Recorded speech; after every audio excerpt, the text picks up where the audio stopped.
YouTube. Today I'm going to show you a game that I was working on. It's a sample, it's unfinished.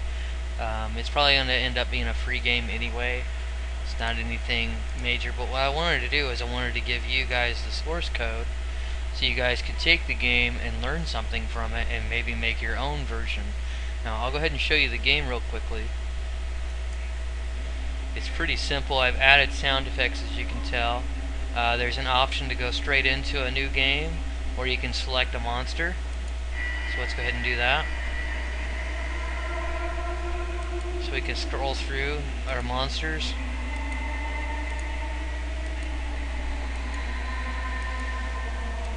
As you can see, we got a pretty good selection of monsters to choose from. I'm going to go ahead and choose the default. We're going to load up into our screen. We start out at level 1, goes all the way up to level 10. Our hit power just gives us like a bonus. Coins is what we use to train our monster, and health, we can always just re-heal ourselves. So as you can see, there's a lot of room for improvement and functionality. Different things that we can do in this game. Here's our locations. Some of these have level requirements. Like this one's level 3. Alright, so here's how we make stuff. Our monster goes out and scares people.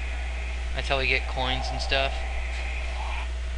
Now every time we go out and scare people, though, depending on our level, determines how much health we're going to lose.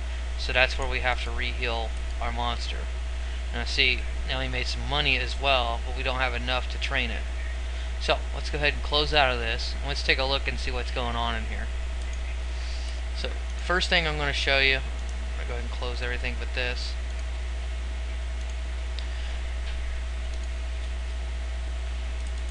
This is where it all starts. What I did to get here, if you don't know how to make a class, you come up here, you right click, you go to add, and then class.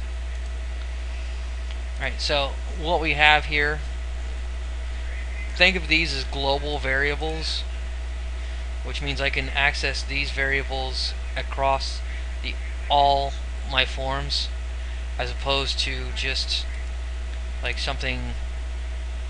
Let me find a variable. As opposed to a variable that's just like this. I can access these all throughout all my forms, and these are variables that I'm going to use when you're making a game. These are pretty common variables that you're going to use throughout your game. On several menus and lots of uses. You can also build functions in here. You can do whatever. So let me just go ahead and scroll down so you can see. So if you're writing this down, you can get the code. These are properties. This is where you would define, or you set it up to where it can be defined. Your variable to where it can be defined. Now these are public shared. I set these to public shared because I plan on setting up a save and load function later on. Now in order to do that, I would need to press enter, and I would need to put serializable up there so it can be serialized and saved to an XML document. Alright, so now that we all have that code, let's go over here to the main. Alright, so as you can see, we're going to import our class. We're also going to define it right here. That's public shared. Now this right here is so every time you load up the menu, you can load up a fresh menu. That's necessary in most games as opposed to the traditional code where you just type the form name .show. In our case, this is a game, so we need to load up a fresh menu every time. So let's go here to the load events. When we're loading up, we're going to do a check to see if this is a new game or not. If this is a new game, we're going to give you the defaults. If it's not a new game, then what we're going to do here is we're just going to do a monster check. if you haven't selected a monster, like you went to select monster and you did not pick one, it's going to automatically give you monster 1 as the default monster. But if you have selected a monster, then it's going to go to our monster picker. And it's right here's our monster picker. And what this does is it just refers to this. And it goes down this code. It checks your number, your value, whatever your value is going to be whatever that picture box is going to be. That's right here. It's in the background. Believe it or not, this all right here is all just a giant GUI that I made. This is just an actual picture box that you can just move.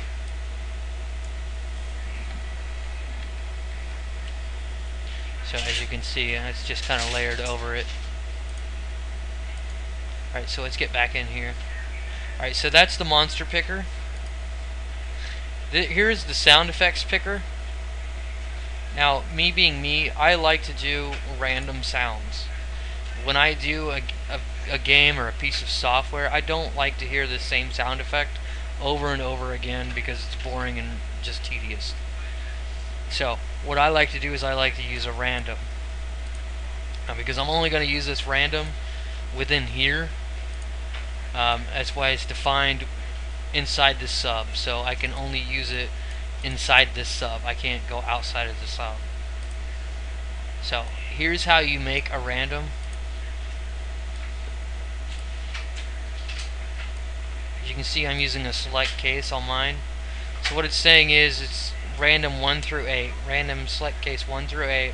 It's going to randomly pick one of these sound effects to play. Alright, so we'll go ahead and close that. Another thing you guys will notice, I'm using regions now instead of commenting. That's another way to, if you don't like to comment, or you want, you're just making something simple that you don't really need to comment, you can still organize your code with regions.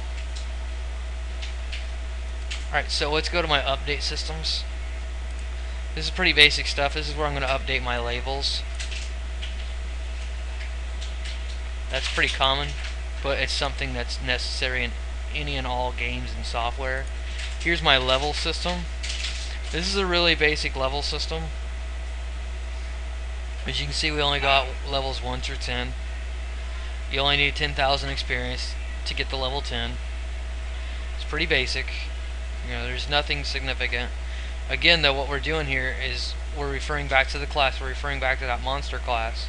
So we're saying monster, and then we're getting the variable, which is level. My variable was level. So, that's what's going on here. What we're doing is we're doing a comparison, essentially.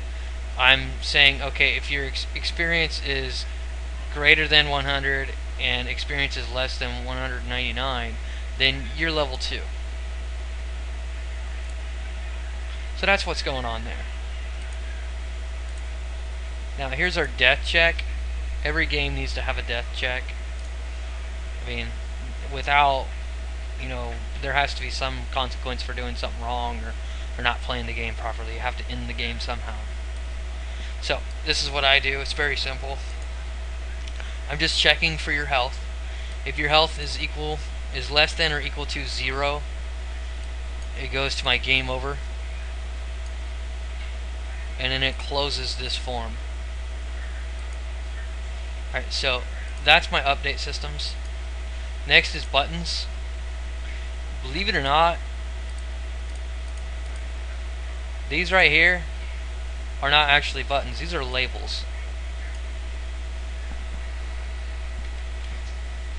And what's behind there is actually just a picture box.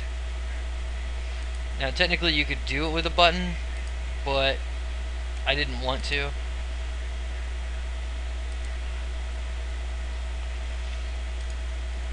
It just gives it a little bit more of a